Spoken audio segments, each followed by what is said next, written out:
بسم اللہ الرحمن الرحیم الحمد للہ رب العالمین والصلاة والسلام علی اشرف الانبیاء والمرسلین نبینا محمد وعلی آلہ واصحابہ ومن تبعهم بإحسان إلى يوم الدین اما بعد. وعن سالم عن أبيه رضی اللہ تعالی عنہ قال أنه رأى النبي صلى الله عليه وسلم وأبا بكر وعمر وهم يمشون أمام الجنازة رواه الخمسة وصححه ابن حبان وأعله النسائي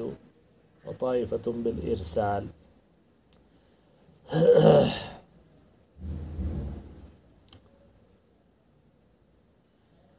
بلوغ المرام من ادلۃ الاحکام کے کتاب الجنائز سے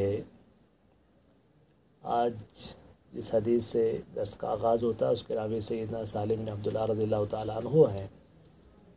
وہ اپنے والد سے روایت کرتے ہیں کہ انہوں نے انہ رأى النبی صلی اللہ علیہ وسلم کہ انہوں نے نبی کریم صلی اللہ علیہ وسلم کو دیکھا،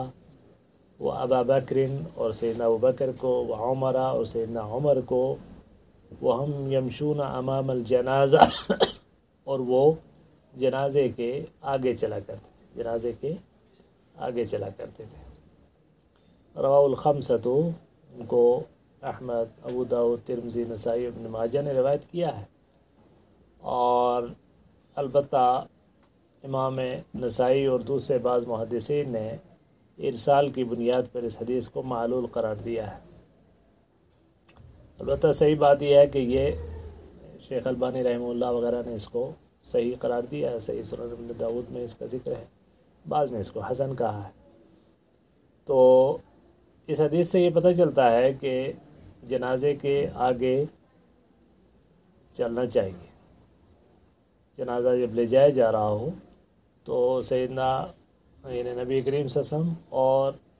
خلفائے راشدین میں سیدنا ابوبکر و عمر کا یہ طریقہ مبارک تھا کہ وہ جنازے کے آگے چلا کرتے تھے. اب یہ مسئلہ تھوڑا سا علماء میں اختلافی ہے کہ کیا صحیح اور درست مسئلہ کیا ہے، کیا جنازے کے آگے چلنا ہے یا پیچھے چلنا ہے. تو اس میں مختلف قسم کے موقف ہیں. ایک حدیث جو صحیح ابو داؤد میں ہے اس میں تو یہ ہے کہ آگے دائیں بائیں پیچھے کسی طریقے سے بھی چلا جا سکتا ہے، اس میں کوئی حرج نہیں ہے. تو امام ابو حنیفہ رحمہ اللہ نے پیچھے چلنے کو جو ہے آگے چلنے کو مکروہ کہا ہے، اور کہا کہ نہیں صاحب آپ نے پیچھے ہی چلنا ہے، بعض آگے چلنے کا کہتے ہیں. شیخ البانی رحمہ اللہ کی بھی رائے یہ ہے کہ پیچھے ہی چلنا ہے، چونکہ اتباع الجنائز کے جو الفاظ ہیں تو اس میں پیچھے چلنے ہی کا مفہوم پایا جاتا ہے. ٹھیک ہے، تو بہرحال صحیح اور درست بات یہ ہے کہ اس میں گنجائش ہے کہ آپ آگے یا پیچھے کسی طرح بھی چل سکتے ہیں. صرف علماء نے مختلف انداز کی جو دلائل سے جو استدلال کیا ہے، تو یہ استدلال کا جو مختلف فرق ہے اس کی بنیاد پر مسائل بیان کیے گئے ہیں. بہرحال اس میں کوئی بہت زیادہ معاملہ اولا یا خلاف اولا کا یا صحیح اور غلط کا نہیں ہے، بلکہ اس میں گنجائش ہے کہ آگے اور پیچھے ہر طریقے سے چلا جا سکتا ہے. سب کے ہاں اپنے اپنے وجہات نظر ہیں اور سب کے ہاں اپنی اپنی رائے ہے سب کی. امام شوکانی، نواب صدیق حسن خان، شاہ ولی اللہ، محدث دہلوی، ان تمام لوگوں نے کہا بھی آگے پیچھے چلنے میں کوئی فرق نہیں ہے. البتہ امام ابو حنیفہ رحمہ اللہ کی رائے کی ہی تائید امام البانی نے کی ہے، اور یہ کہا ہے کہ پیچھے چلنا زیادہ افضل ہے. بہرحال اپنے اپنی رائے ہے. وعن ام عطیہ رضی اللہ تعالی عنہ قالت نہینا عن اتباع الجنائز ولم يعزم علینا متفق علیہ. سیدہ ام عطیہ رضی اللہ تعالیٰ عنہ سے روایت ہے، وہ فرماتی ہیں کہ نہینا عن اتباع الجنائز، ہمیں جنازوں کے پیچھے چلنے سے یعنی قبرستان جانے کے جنازے میں شریک ہونے سے ہمیں منع کیا گیا. ولم يعزم علینا، اور ہمیں تاکید سے منع نہیں کیا گیا، ہم پہ سختی نہیں کی گئی. اور یہ روایت متفق علیہ ہے. تو اس حدیث سے یہ معلوم ہوتا ہے کہ اصل تو یہ ہے کہ عورتیں جنازے میں شریک نہیں ہوں گی اور انہیں اس سے منع کیا گیا ہے. لیکن کیا یہ منع کیا جانا کراہت پہ ہے یا تحریم پر ہے؟ یعنی یہ کراہت مکروہ تحریمی ہے یا تنزیہی ہے، دوسرے الفاظ میں آپ یوں سمجھ لے سکتے ہیں۔ امام ابو حنیفہ رحمہ اللہ کہتے ہیں کہ نہیں، ان کے لیے کراہت تحریمی ہے اور مکروہ تحریمی ہے کہ وہ عورتیں جنازے میں نہیں جا سکتی۔ لیکن حدیث کے جو الفاظ ہیں سیدہ ام عطیہ رضی اللہ تعالیٰ عنہ کا جو بیان ہے، اس سے یہ پتہ چلتا ہے کہ یہ کراہت تحریمی نہیں بلکہ تنزیہی ہے۔ اور تنزیہی کس چیز سے پتہ چل رہا ہے؟ کہ ان کا یہ کہنا کہ ہمیں تاکید سے منع نہیں کیا گیا، ہمیں تاکید سے منع نہیں کیا گیا ہے۔ تو یہ اس چیز سے پتہ یہ چلتا ہے کہ بہرحال اگرچہ اہل علم جمہور اس چیز کے قائل ہیں کہ اس میں کراہت ہے اور عورتوں کو اس میں شریک نہیں ہونا چاہیے، لیکن معاملہ صرف اسی پر گویا جو اس میں نقطہ اختلاف ہے وہ اس بات پر ہے، گویا کراہت پر سب کا اتفاق ہے، لیکن نقطہ اختلاف کیا ہے کہ کیا یہ کراہت تحریم والی ہے یا تنزیہ والی ہے۔ تو آپ اپنے الفاظ میں تحریم اور تنزیہ کو یہ سمجھ سکتے ہیں کہ تحریم وہ ہو گیا کہ جس میں حرام ہے، اور تنزیہ یہ ہے کہ اچھا ہے کہ نہ کیا جائے، اچھا ہے کہ نہ کیا جائے، اس سے بچا جائے تو زیادہ اچھا ہے۔ تنزیہ کا مطلب یہ ہوتا ہے بچنا، تو بچ جانا زیادہ بہتر ہے۔ تو یہ اس کے سے اب سیدہ ام عطیہ نے کیسے سمجھا کہ ہمیں اس سے سختی نہیں کی گئی؟ گویا انہوں نے کسی قرینے سے اس چیز کو سمجھا ہوگا کہ اللہ کے رسول صلی اللہ علیہ وسلم نے اس چیز میں ہمیں سختی نہیں کی ہے۔ وعن ابی سعید الخدری رضی اللہ تعالی عنہ ان رسول اللہ صلی اللہ علیہ وسلم قال اذا رأيتم الجنازة فقوموا ومن تبعها فلا يجلس حتى توضع۔ حضرت ابو سعید خدری رضی اللہ تعالیٰ عنہ سے روایت ہے کہ رسول کریم صلی اللہ علیہ وسلم نے فرمایا اذا رأيتم الجنازة، جب تم جنازہ دیکھو، فقوموا تو تم کھڑے ہو جاؤ، ومن تبعها فلا يجلس حتى توضع، اور جو اس جنازے کے پیچھے چل رہا ہو، جنازے میں شامل ہے، تو اس وقت تک وہ بیٹھے نہ جب تک کہ وہ میت جو ہے قبر میں اس کو، یعنی جب تک اس میت کو رکھ نہ دیا جائے، اس وقت تک زمین پر جب تک رکھ نہ دیا جائے اس وقت تک وہ بیٹھے نہ، اور جب رکھ دیا جائے تو پھر بیٹھنے کی اجازت ہے۔ تو اس حدیث سے دو مسئلے پتہ چلے۔ سب سے پہلا تو یہی کہ صاحب جنازہ دیکھ کر جو ہے وہ کھڑا ہو جانا چاہیے، اور اس حوالے سے جو ہے اور دوسری یہ ہے کہ اس وقت تک جو ہے جنازے میں شریک ہونے والے نہ بیٹھیں جب تک جنازہ اٹھا کر رکھ نہ دیا جائے۔ اب یہ کیا حکم باقی ہے یا منسوخ ہو چکا ہے؟ یہ حکم کیا باقی ہے یا منسوخ ہو چکا ہے؟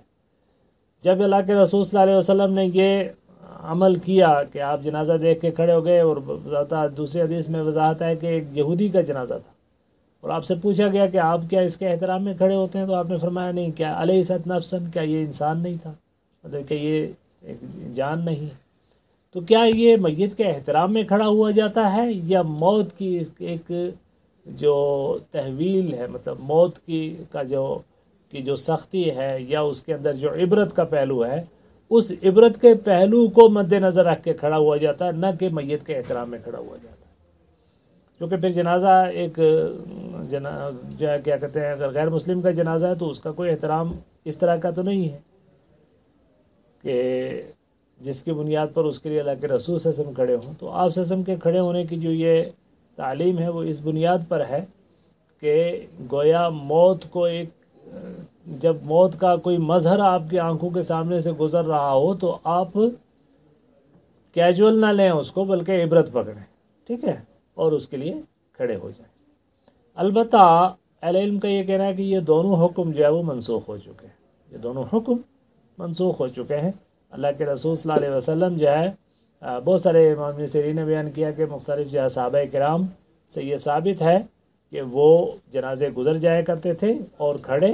نہیں ہوتے تھے، اور خود حضرت عبداللہ ابن عباس رضی اللہ، حضرت حسن نے حضرت عبداللہ ابن عباس سے پوچھا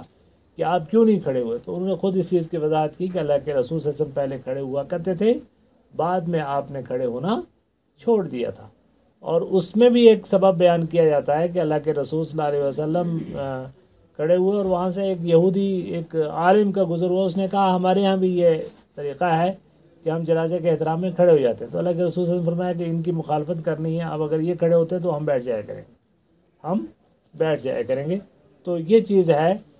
یہ منسوخ ہو چکا ہے، اور اگرچہ بعض علماء اب بھی اس کو مستحب سمجھتے ہیں، اب بھی بعض علماء جو اس کو مستحب سمجھتے ہیں، امام ابن حزم یا امام نووی وغیرہ۔ البتہ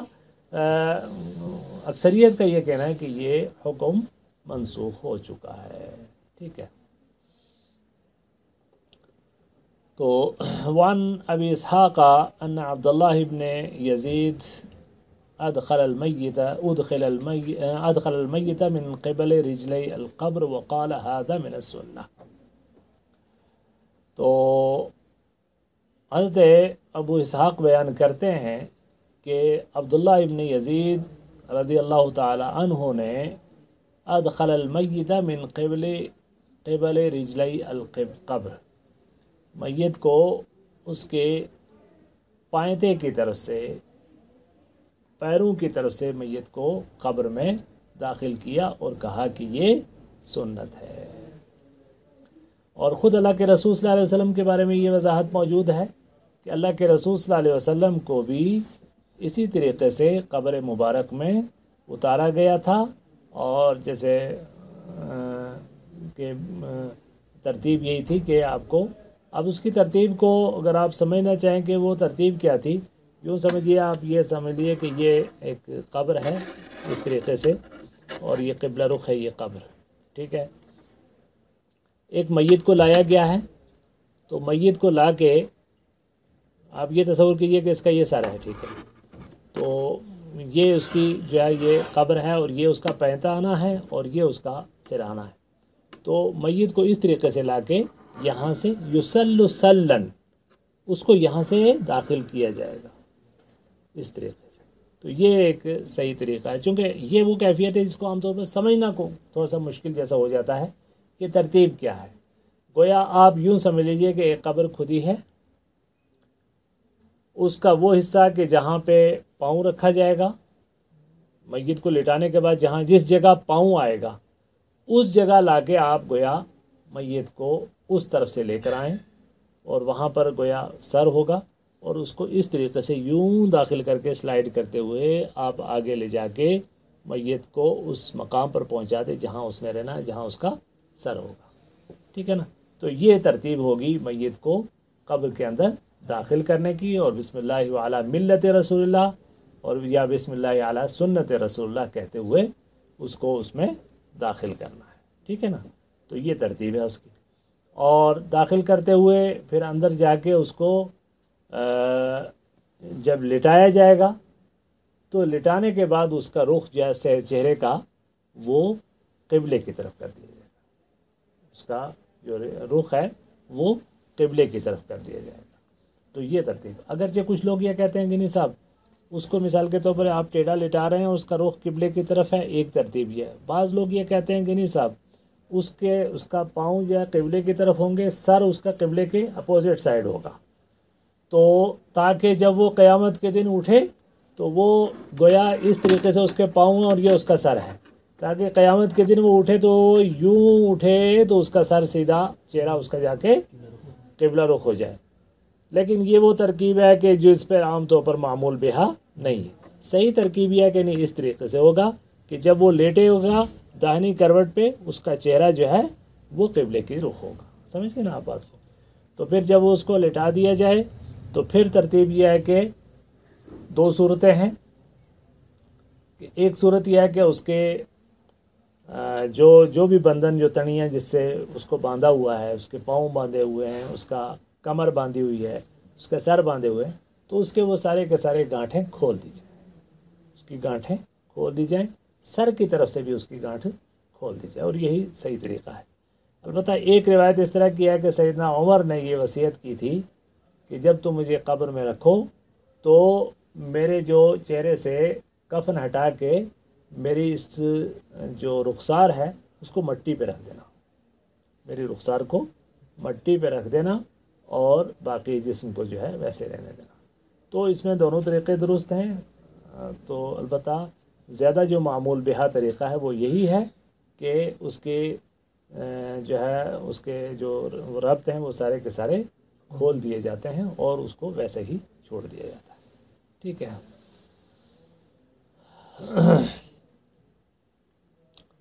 وعن ابن عمر رضی اللہ تعالی عنہ عن النبی صلی اللہ علیہ وسلم قال اذا وضعتم موتاکم فی القبور فقولوا بسم اللہ وعلی ملت رسول اللہ. اور حضرت عبداللہ ابن عمر رضی اللہ تعالیٰ عنہ سے روایت ہے کہ نبی صلی اللہ علیہ وسلم نے فرمایا کہ اذا وضعتم موتاکم فی القبور، جب تم اپنے میتوں کو قبروں میں داخل کرو، فقولوا تو کہو بسم اللہ وعلی ملت رسول اللہ، اللہ کے نام سے اور اللہ کے رسول صلی اللہ علیہ وسلم کے طریقے کے مطابق. ٹھیک ہے. تو یہ دعا کے الفاظ ہیں. اور دوسرے الفاظ میں بسم اللہ وعلی سنت رسول اللہ صلی اللہ علیہ وسلم. وعن عائشة رضی اللہ تعالیٰ عنہ قالت ان رسول اللہ صلی اللہ علیہ وسلم قال کسر عظم المیت ککسرہ حیا، رواہ ابو داود. حضرت عائشہ صدیقہ رضی اللہ تعالیٰ عنہ سے روایت ہے کہ رسول کریم صلی اللہ علیہ وسلم نے فرمایا کہ کسر عظم المیت ککسرہ حیا، میت کے ہڈی کا توڑنا اس کے زندہ حالت میں توڑنے کے برابر ہے. میت کی ہڈی کا توڑنا اس کے زندہ توڑے جانے کے برابر ہے. وزاد ابن ماجہ من حدیث ام سلمہ، اور ابن ماجہ میں حضرت ام سلمہ کی روایت میں یہ لفظ کا اضافہ ہے فی الاسم، اے کسر عظم المیت کا کسرہ حیا فی الاسم، گناہ میں یہ برابر ہے کہ جیسے آپ کسی زندہ شخص کے کسی بھی عضو کو کے ساتھ کوئی اس کی ہڈی توڑتے ہیں یا کوئی بھی بے حرمتی کرتے ہیں، تو میت کے ساتھ بھی اگر اس طرح کی کوئی حرکت کی جاتی ہے تو ویسا ہی جرم ہے. تو ظاہر ہے جب وہ جرم ہے تو ویسا ہی اس کی سزا بھی عدالتوں میں ہے. تو بہرحال میت کو کسی طرح کا بھی جو ہے اس کے احترام ہے اور اس کو کسی طرح کا نقصان نہیں پہنچانا ہے، اور اس کو عزت و اس کے ساتھ جیسے جو طریقہ بتایا گیا ہے تدفین کا، اس طریقے سے اس کو دفن کرنا ہے. اس کو غسل کے دوران، اس کو قبرستان کی طرف لے جانے کے دوران، اور اس کو دفن کرنے کے دوران، اور دفن کرنے کے بعد بلکہ قبر کے بعد بھی پھر اس کا احترام باقی ہے کہ اللہ کے رسول صلی اللہ علیہ وسلم نے قبر کے اوپر بیٹھنے سے منع فرمایا. تو یہ ایک پورا کا پورا ایک شخص کی جو ہمارے درمیان زندہ موجود تھا، آج وہ اللہ کے پاس جا رہا ہے، تو اس کو احترام کے ساتھ اس کو دفن کیا جائے گا. البتہ جو طبی مسائل میں علماء کرام نے جو فقہی احکامات میں استنباط کیا، دلائل سے جو اجتہادات کیے ہیں، ان میں ایک یہ چیز ہے کہ جدید دور میں جرائم کی تفتیش کے لیے جو میت اس کی جو پوسٹ مارٹم وغیرہ ہوتا ہے، تو اس کی شرعی طور پر اجازت دی گئی ہے کہ چونکہ کسی میت کے سلسلے میں اگر اس کے قتل کے شواہد کے سلسلے میں اگر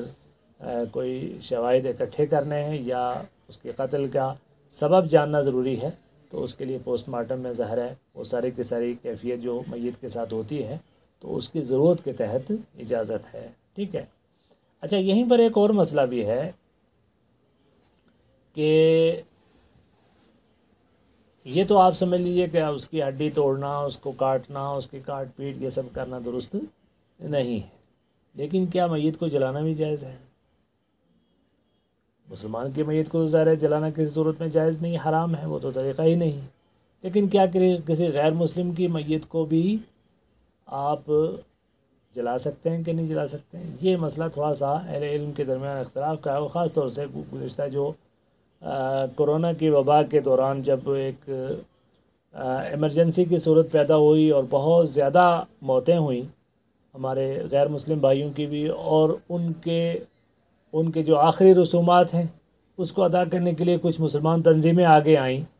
اور انہوں نے اس کو جلانے کی رسم بھی ادا کی، اور اس میں لکڑیاں فراہم کی، اس میں تعاون کیا، اس میں رضاکار کے طور پر کام کیا. تو بہرحال یہ مسئلہ علماء کے درمیان ایک اختلافی مسئلہ رہا کہ بعض علماء نے اس دلائل کی بنیاد پر اس چیز سے منع کیا کہ یہ جلانا جو ہے یہ ایک حرام کام ہے، اگرچہ وہ ان کے مذہب کے اعتبار سے وہی افضل ترین طریقہ ہے، کیونکہ وہ آگ کو ایک مقدس مانتے ہیں اور آگ کو بھی اپنا ایک معبود مانتے ہیں، آگ کو ایک معبود مانتے ہیں، اور اس اعتبار سے گویا آگ کے حوالے کرنا گویا آپ نے کسی خدا کے حوالے کر دینا ہے. تو ان کے ہاں تو یہ بڑا مقدس عمل ہے. تو ہمارے ہاں یہ میت کی ایک طرح سے توہین ہے. تو اس میں بعض نے کہا کہ نہیں صاحب، اس توہین میں شریک ہونا مسلمان کے لیے جائز نہیں. ایک رائے یہ ہے۔ ایک رائے یہ ہے کہ جو آدمی غیر مسلم ہے تو اس کے مردے کا وہ احترام نہیں ہے جو مسلمان کے مردے کا ہے، ٹھیک ہے۔ اور ظاہر ہے جو آدمی کلمہ گو ہے تو اس کی میت کو تو ہم شرعی طور پر مٹی کے حوالے کرنے کے مکلف ہیں ود فل جو پروٹوکول کے ساتھ، لیکن جو غیر مسلم ہیں تو بہرحال اس کے لیے ہمیں کوئی پروٹوکول فالو کرنے کی ضرورت نہیں ہے۔ تو اگر اس میں ہمیں کہیں سہولت کاری کرنی پڑ جائے اس کے آخری رسومات میں تو اس میں کوئی حرج نہیں ہے۔ تو یہ مختلف رائیں جو ہے اس سلسلے میں رہی اہل علم کے درمیان، ٹھیک ہے۔ تابوت استعمال کرنے کا ذکر تو کہیں نہیں، تابوت کا کہیں بھی ذکر نہیں۔ تابوت کی اجازت بعض فقہا نے دی ہے ایک صورت میں کہ اگر کوئی جگہ بہت زیادہ دلدلی اور مٹی والی جگہ، اس کی کیچڑ والی جگہ ہو، پانی والی جگہ ہو، تو وہاں میت کو محفوظ کرنے کے لیے تابوت کی اجازت فقہا نے دی ہے۔ باقی تابوت کا استعمال جو ہے وہ کسی صورت میں درست نہیں۔ سبحانک اللہم و بحمدک نشہد ان لا الہ الا انت نستغفرک و نتوب الیک۔ صلی اللہ علیہ وسلم۔